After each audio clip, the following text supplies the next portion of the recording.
Hello friends, आज की इस वीडियो में हम बात करेंगे एलएलबी सेकंड सेमेस्टर के पेपर थर्ड के बारे में। आज की इस वीडियो में आपको फैमिली लॉ सेकंड से रिलेटेड 10 ऑब्जेक्टिव क्वेश्चंस पढ़ने को मिलेंगे। अगर आप हमारे चैनल पर पहली बार आए हैं तो चैनल को सब्सक्राइब ज़रूर करिएगा और वीडियो अच्छी लगे तो लाइक करिएगा और अपने दोस्तों के साथ इस वीडियो को ज़्यादा से ज़्यादा शेयर करिएगा। तो चलिए दोस्तों, बात करते हैं ऑब्जेक्टिव क्वेश्चंस की। तो वीडियो में अंत तक हमारे साथ बने रहिएगा। चलिए पहले क्वेश्चन की बात करते हैं। पहला क्वेश्चन क्या कहता है? मैना बीबी बनाम चौधरी वकील अहमद में AIR 1925 में प्रिवी काउंसिल का वाद जो विधवा के प्रतिधारण के अधिकार से संबंधित है में निम्नलिखित में से क्या अभिनिर्धारित किया गया है? पहला कहता है, मतलब ए कहता है किसी विधवा द्वारा अदत्त मेहर के बदले पति की संपत्ति पर कब्जा बनाए रखने का अधिकार विधवा को स्वामित्व नहीं प्रदान करता। बी कहता है विधवा उस संपत्ति को जिस पर अदत्त मेहर के बदले कब्जा है हस्तांतरित नहीं कर सकती है। सी कहता है यदि विधवा किसी प्रकार का हस्तांतरण यथा विक्रय, दान, विनिमय या फिर बंधक से करती है तो यह शून्य होगा। डी कहता है एक बार कब्जा छोड़ देने पर विधवा का कब्जा बनाए रहने का अधिकार उससे जब्त कर लिया जाता है। और ई कहता है उपयुक्त सभी। तो भाई क्वेश्चन नंबर पहले में बताइए आप लोग कौन सा विकल्प सही है। चलिए मैं आपको बताता हूँ। यहाँ पर ए, बी, सी और डी में जितने भी पॉइंट्स कहे गए हैं बिल्कुल सही हैं। ठीक है, मैना बीबी बनाम चौधरी वकील अहमद के वाद से रिलेटेड। ठीक है, तो जितना भी इसमें बताया गया है वो सारे पॉइंट्स बिल्कुल सही हैं। ए, बी, सी, डी, अर्थात ई विकल्प सही है आपका, उपयुक्त सभी। ठीक है, तो आप लोग उपयुक्त सभी में जो है टिक लगाइए। ठीक है, क्वेश्चन नंबर पहले में आपका ई विकल्प सही है। चलिए बात करते हैं क्वेश्चन नंबर दूसरा क्वेश्चन है तलाक कितने प्रकार के होते हैं? ए में कहा गया है 2 प्रकार के, बी में कहा गया है 3 और सी में कहा गया है 4 और डी में कहा गया है 5। तो आप लोग बताइए तलाक कितने प्रकार के होते हैं, कौन सा विकल्प सही है इसमें? तो क्वेश्चन नंबर दूसरे में आपका कौन सा विकल्प सही है? ए विकल्प सही है। समझ रहे हैं, मतलब तलाक 2 प्रकार के होते हैं। मैं पिछली वीडियोस में मैंने थ्योरी में आपको बताया है। ठीक है, तो आप वहाँ से देख सकते हैं, पढ़ सकते हैं आप। ठीक है, उस वीडियो की लिंक मैं डिस्क्रिप्शन में डाल दूँगा, वहाँ से आप देख सकते हैं। ठीक है, पढ़ सकते हैं। तो क्वेश्चन नंबर दूसरे में आपका ए विकल्प बिल्कुल सही है, 2। ठीक है, तलाक कितने प्रकार के होते हैं? 2, मतलब 2 प्रकार के। ठीक है, क्वेश्चन नंबर तीसरा क्या कहता है? तलाक उल सुन्नत जो एक प्रतिसंहरणीय तलाक है कितने प्रकार का होता है? ए में कहा गया है 2, बी में कहा गया है 3, सी में कहा गया है 4 और डी में कहा गया है 6।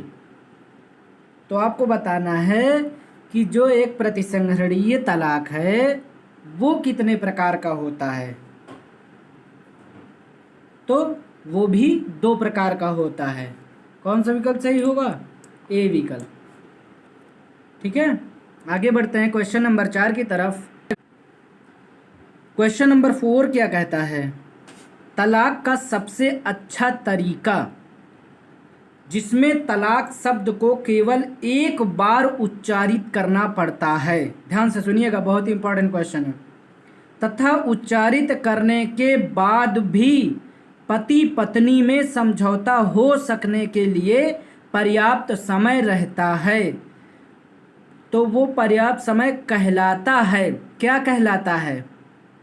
ए में कहा गया है तलाक हसन, बी में कहा गया है तलाक अहसन, सी में कहा गया है तलाक उल बिद्दत और डी में कहा गया है तलाक उल बेन।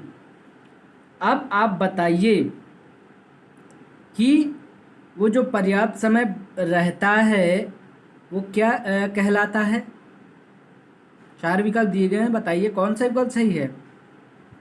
बताइए बताइए। आपका यहाँ पर बी विकल्प बिल्कुल सही है, तलाक अहसन बोलते हैं। ठीक है, जो पर्याप्त समय मिलता है वो क्या कहलाता है, तलाक अहसन। ठीक है, तलाक हसन नहीं, तलाक अहसन।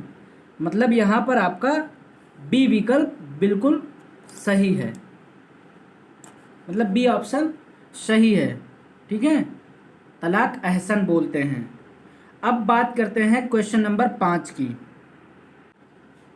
क्वेश्चन नंबर 5 क्या कहता है। क्वेश्चन नंबर 5 कहता है कि तलाक उल बिद्दत के बारे में क्या सही नहीं है। आपको सही नहीं है वो चुनना है। ठीक है, समझ रहे हैं ना। तलाक उल बिद्दत के बारे में क्या सही नहीं है वो चुनना है। ए में कहा गया है इसे तलाक उल बेन नहीं कहते हैं। बी में कहा गया है एक बार की घोषणा के पश्चात ही विवाह विच्छेद तुरंत हो जाता है। सी में कहा गया है एक बार में ही तलाक की 3 घोषणाएं एक साथ, जैसे कि मैंने तुम्हें तलाक दिया, मैंने तुम्हें तलाक दिया या मैंने तुमने तिहरा तलाक दिया, हो जाने पर तलाक का अप्रतिसंहरणीय हो जाता है। डी में उपयुक्त सभी। तो आप लोग बताइए कि तलाक उल बिद्दत के बारे में क्या सही नहीं है, कौन सा विकल्प सही है। तो यहाँ पर आपका ए विकल्प बिल्कुल सही है। ए में ए विकल्प जो है वो सही तरीके से सही है, समझ रहे हैं ना। मतलब विकल्प सही चुनना है ना आपको, तो कह रहा हूँ ए विकल्प बिल्कुल सही है। ठीक है, और तलाक उल बिद्दत के बारे में ये जो है सही नहीं है, इसे तलाक उल बेन नहीं कहते हैं। ठीक है, तो कौन सा विकल्प सही है यहाँ पर, ए विकल्प।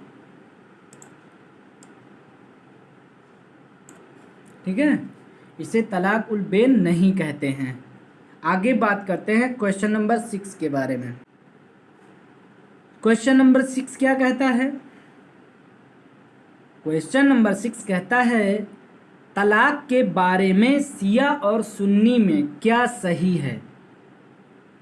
ए में कहा गया है शिया विधि के अंतर्गत तलाक मौखिक नहीं होना चाहिए।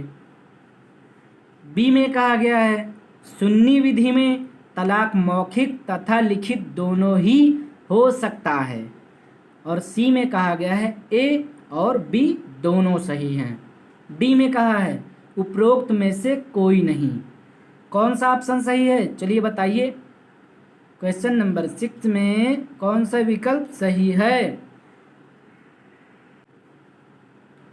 चलिए मैं बताता हूं आपको। यहाँ पर क्वेश्चन नंबर 6 में आपका सी विकल्प बिल्कुल सही है, ए और बी दोनों, मतलब ए विकल्प और बी विकल्प दोनों सही हैं, अर्थात सी विकल्प सही है। ठीक है, तलाक के बारे में शिया और सुन्नी में क्या सही है, तो ए और बी दोनों। ठीक है, ए और बी दोनों में जो कहा गया है वो बिल्कुल सही है, अर्थात सी विकल्प आपका यहाँ पर सही होगा। आगे बढ़ते हैं क्वेश्चन नंबर 7 की तरफ। क्वेश्चन नंबर 7 क्या कहता है, यदि कोई व्यक्ति वक्फ से संबंधित विशिष्टियाँ जिनका देना अपेक्षित है नहीं देता है तो मुसलमान वक्फ अधिनियम 1923 की धारा 10 में उसे क्या शास्ति देने की उपबंध है। ए में कहा गया है जुर्माना जो 500 रुपये तक हो सकेगा अथवा द्वितीय या पश्चातवर्ती अपराध की दशा में जुर्माना जो 10,000 तक हो सकेगा। बी में कहा गया है 10,000 रुपये का जुर्माना। सी में कहा गया है 15,000 रुपये का जुर्माना और डी में कहा गया है उपरोक्त में से कोई नहीं। तो आप लोग बताइए कि क्वेश्चन 7 में कौन सा विकल्प सही होगा? तो यहाँ पर ए विकल्प सही है, ठीक है। ए में कहा गया है जुर्माना जो 500 रुपये तक हो सकेगा अथवा द्वितीय या फिर पश्चातवर्ती अपराध की दशा में जुर्माना जो 10,000 रुपये तक हो सकेगा। तो यहाँ पर आपका ए विकल्प बिल्कुल सही है। अब आगे बात करते हैं क्वेश्चन नंबर 8 की। क्वेश्चन नंबर 8 क्या कहता है? मुसलमान वक्फ विधिमान्यकरण अधिनियम किस वर्ष का है? ए में कहा गया 1922, बी में कहा गया है 1913, सी में कहा गया है 1916 और डी में कहा गया है 1923। तो आप लोग बताइए कि मुसलमान वक्फ विधिमान्यकरण अधिनियम किस वर्ष का है? आपको वर्ष मतलब आपसे वर्ष पूछा गया है। कौन सा ऑप्शन सही होगा 8 में? चलिए मैं बताता हूँ आपको ऑप्शन क्वेश्चन नंबर 8 में आपका बी ऑप्शन सही होगा, मतलब 1913, ठीक है। मुसलमान वक्फ विधिमान्यकरण अधिनियम जो है वो 1913 का है, ठीक है। अब आगे बात करने वाले हैं क्वेश्चन नंबर 9 की। क्वेश्चन नंबर 9 में आपको बताना है, इम्पॉर्टेंट क्वेश्चन है ये, जो है ऑल इंडिया बार एग्ज़ाम में भी पूछा जा चुका है, ठीक है। The classical law of India पुस्तक के लेखक हैं। ए में कहा गया है काड़े, बी में कहा गया है रॉबर्ट लिंगत, सी में कहा गया है याज्ञवल्क्य और डी में कहा गया है विष्णु। तो the classical law of India पुस्तक के लेखक कौन है भाई? कौन सा ऑप्शन सही है? बताइए। यहाँ पर आपका बी विकल्प बिल्कुल सही है, रॉबर्ट लिंगत, ठीक है। अंडरस्टैंड? यहाँ पर आपका बी विकल्प बिल्कुल सही है। The classical law of India पुस्तक के लेखक जो है वो रॉबर्ट लिंगत जी हैं, ठीक है। बात करने वाले हैं नेक्स्ट क्वेश्चन, जो कि लास्ट क्वेश्चन है आपका इस वीडियो का, नंबर 10 की बात करने वाले हैं। भाई क्वेश्चन 10 क्या कहता है? शून्य विवाह के बारे में क्या कहते हैं, ठीक है। मतलब शून्य विवाह के बारे में क्या कहा जाता है या क्या कहते हैं उसको।